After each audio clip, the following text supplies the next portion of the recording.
Welcome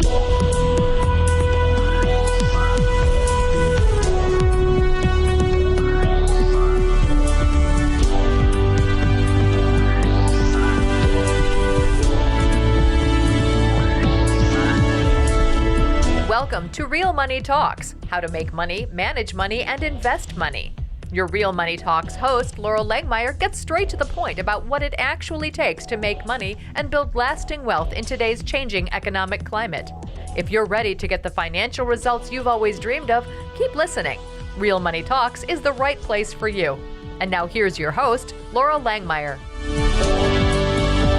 Hi, this is Laurel. Welcome back to Laurel's Real Money Talks. I'm almost going to read from one of the most extraordinary books that I was ever taught from. 17 years old, I was given the book Think and Grow Rich. And it is a regular read. It is a pick it up when you need inspiration, motivation, a new level of thinking, and read a few pages. And today I want to talk to you about specialized knowledge. See, I think there's a lot of you who just, you contain such brilliance, and your brilliance needs to get to a book. A book is the new calling card. It's been a calling card for years. My last New York Times published book was in 2012 or in 2017. A lot of people say, why aren't you going again? Because I did a lot very quickly. In 6 years, I did 5 New York Times. It was one by one by one. Because there's this big machine called Amazon that came around and a whole bunch of people who said everybody needs a book. And now, when I was publishing books, maybe 300,000 books were published. Now over 3 million books are published. So it's not a game changer. It's not a distinction that you get to be, in those ranks. And to become a New York Times, it's hundreds of thousands of dollars. Becoming an Amazon bestseller, a lot of people do it. So I'm not going to have a book conversation today, but I wanted to give you some backdrop about books. I think all of you have knowledge. It needs to get into a book. I say that a book is your brains on paper. And even if you just record, talk, get interviewed, have all that work transcribed, 10,000 pages is going to give you about 120 to 140 pages. It's a book. Get it published through CreateSpace, go to Amazon, and just getting busy telling the world that you have specialized knowledge. And then using the other conversations and techniques and strategies that I talk about at Laurel's Real Money Talks, let's get you up and making money as fast as you can. But I want to talk specifically about how your knowledge can or cannot, I'm going to say will not, make you any money. See, there's two kinds of knowledge. One is just general and the other specialized. So general knowledge is like interesting. It comes in great quantity. It comes in great variety. And it's not used, if at all, in the accumulation of money. So the way that the universe works and the way that the process works is to really get specialized knowledge. If you look at the people who have made fortunes, it's with specialized knowledge, or it's with distinctions, disruptors. It's taking a concept or a category and blowing it completely out of the water. Tim Ferriss wrote, the 4-Hour Work Week? I mean, come on. How many people have ever really done it, really? But he disrupted the industry to say, do you have to work 40 hours or can you work 4? And what he taught most people in that book is how to leverage, how to delegate, how to find a team, and how to only do the few things that you have specialized knowledge in. So what is your specialized knowledge? I mean, knowledge is not going to attract money unless it's organized. I want you to write this down. Unless it's organized, unless it's intelligently directed, and through very practical plans of action, to the definitive end of the accumulation of money. So I'm reading straight out of Think and Grow Rich, chapter 5. So the lack of understanding of this is what the source of confusion is to many, many, many, many people. When people say that knowledge is power, most people think, well, I'm just going to go read a whole bunch of general books. I mean, I used to be one of them. Right now I'm sitting in my beautiful home in Lake Tahoe, Nevada. And I can just look up at my second floor, which is through this beautiful glass, ceiling and walls. And I have 1, 2, 3, 4, 5, 6, 7 bookshelves. And then I have 2 that have more pictures on them than books. But so there's still some books over there. One day I'm going to have to dedicate all these books and just have, Laurel's library in its formal fashion because I have quite the library. I'm saying that because that was general and I didn't know what it really meant to have specialized knowledge. See, general knowledge you can all get. And knowledge is only power when you direct it. So again, when you organize it, so you organize what your knowledge is. So when I created the Millionaire Maker system, for example, that was very organized knowledge. I went and studied millionaires and studied millionaires. I worked at a bank, for God's sakes, for like $17 an hour because it was the only way that I could get into the system. And granted, I was 19 and 20 at that time. I was so absolutely determined to figure out why so few people became millionaires. It can't be that hard. And what you come to find out is that in 1913, when the Federal Reserve was born, and then through the next 20-year period, very, very select groups of about what's now 5 families in complete world power control it. That's just how the game began. And so it was, well, a whole bunch of these people need some organization. And this is called the founding of, not only America, but a lot of great nations. And the founding of the educational system came out of that. The founding of the financial systems came out of it. It was very organized, very specialized, very direct to the accumulation of wealth. So all that being said, like we're still operating in this follow along world. And I'm just telling you, you all have specialized knowledge. You can do something extremely distinctively different to create a very different life and world for yourself. And I'm going to use a lot more examples as we go into this. So organize your knowledge. Millionaire Maker. That's just organized knowledge. That's nothing new I made up. I read and read and read, and I learned about all the families. I've read, from Rockefeller to the Rochester family to the Morgan Stanley family. I mean, there's a pattern. And I just think that I've boiled down to a simple formula. You make money, you keep money, you invest money, you do it with the team.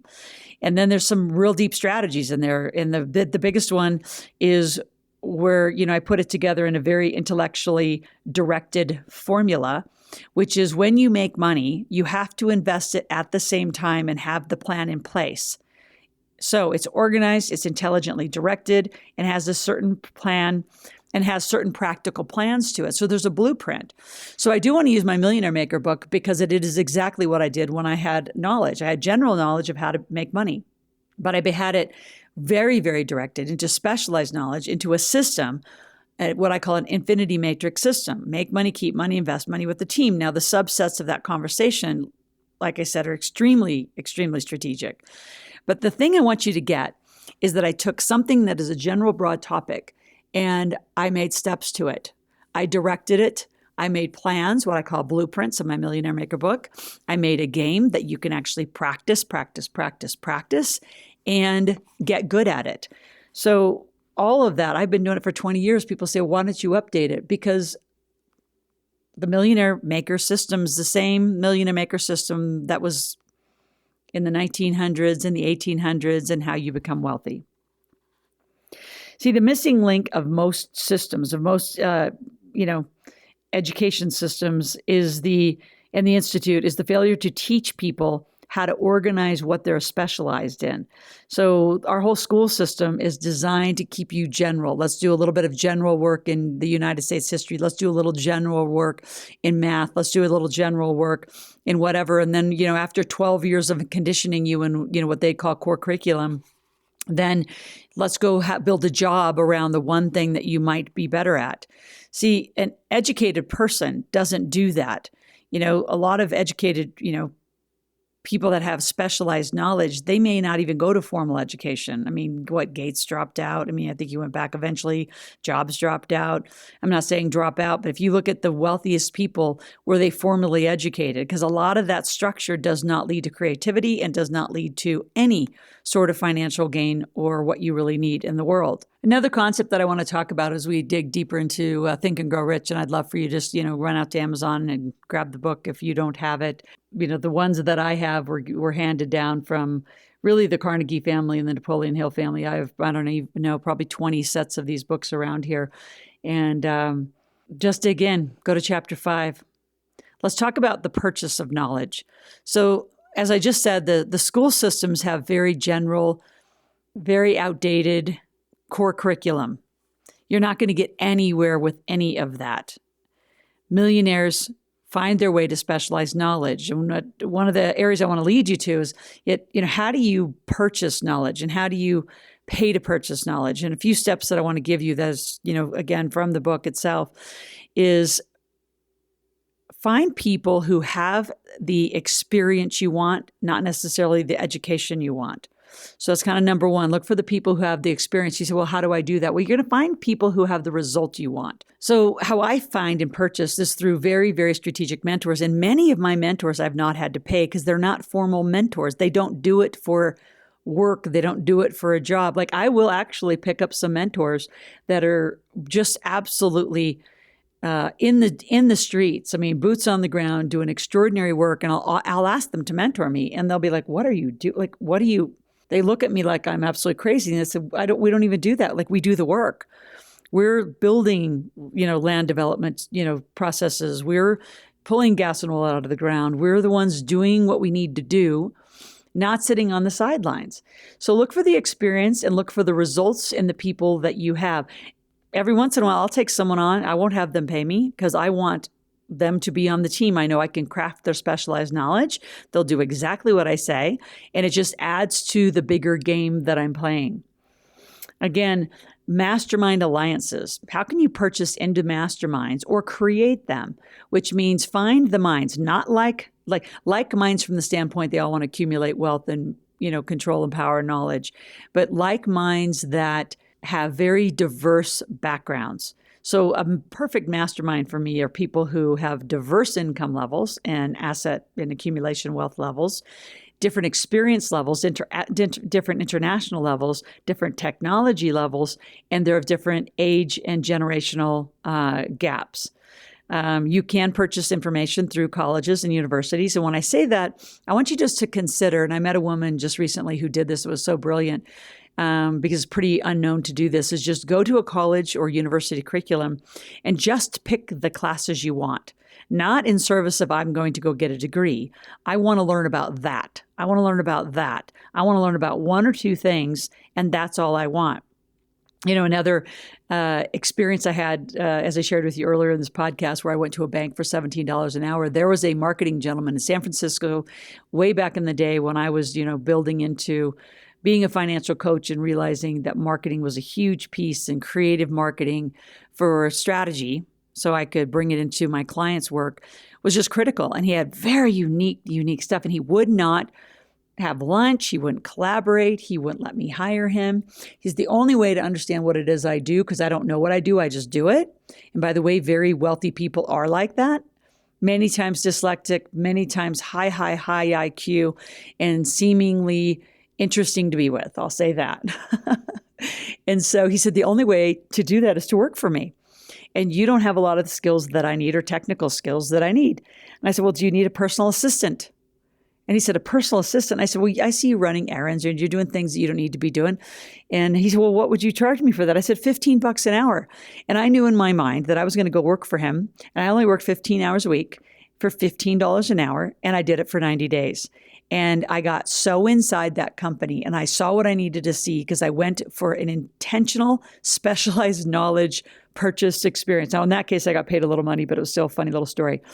Your favorite, online, in the book, it says public libraries, but we know that all exists on Google, that exists in the world technologically. So absolutely, just go look stuff up. But here's the challenge is you've got credibility issues, you've got quality issues, you've got quantity issues. I mean, the volumes of content are enormous. So then let's go to the next level. I would call it of specialized knowledge, and how do you sort through it? Again, I go back to number one, the experience and the results that you want have a pathway to them. So I want you to become directive in your pathways. I want you to see how one thing connected to the next thing, and what caused the result to occur.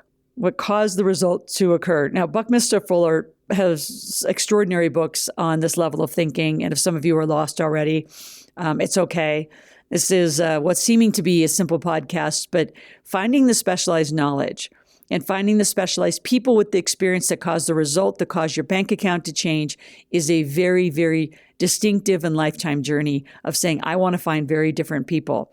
Now, the other thing is there's specialty training courses, and there's specialty, things like that.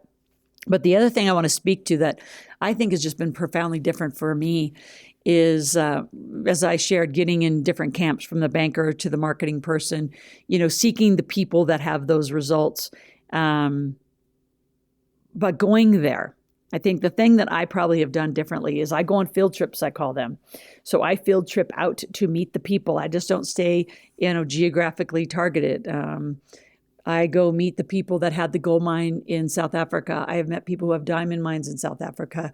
I have met people who, I go out on offshore oil rigs. Now, I had the opportunity of doing that in my younger career with Chevron, but I go to the places, I experience the people, I see the trajectory of how they accumulated their wealth, where it all lines up from the direction to the organization to the implementation of the plan. So my gift, I think, for you today is to get beyond the general, I know a lot of stuff, and get really, really clear about the thing that you want to know, that you want to cause direction to, that's going to cause changes in the world, and get really, really clear. So this links back at some level to my game changer conversation, which any of these gifts and a lot of the podcasts that I have, we do have downloads and gifts and different tools and things for you to use. And I want you to go to asklaurel.com/podcast gifts. And from podcast gifts, I want you to see the gifts I have and see the downloads and see the different guests I have. And many of them cross-correlate to each other. By the end of the first year of this podcast, there's going to be so many genius brains that have contributed to Laurel's Real Money Talks and to a real conversation to be a disruptor, to be a game changer, and to be in the world in a way that you get to live the way you want to live. I mean, my whole goal is to have you be financially different. And that means you have to make some very distinctive decisions. So if this has inspired you, motivated you, go to asklaurel.com, ask any question, give me your name, phone number, and email. And let's get really serious about this conversation and the changes on a daily basis that you need to make to cause your life and your world and your community to be more like the one you view versus the one you live in today. Have an extraordinary day, and I'll be back on Laurel's Real Money Talk soon.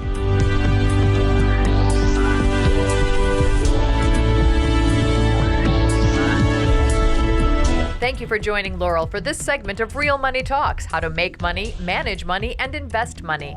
To continue this new conversation and to find free resources to support your wealth creation, visit asklaurel.com/podcast gifts. That's ASKLORAL.com/podcast gifts. Thanks for listening and join us again soon. New episodes are released every week.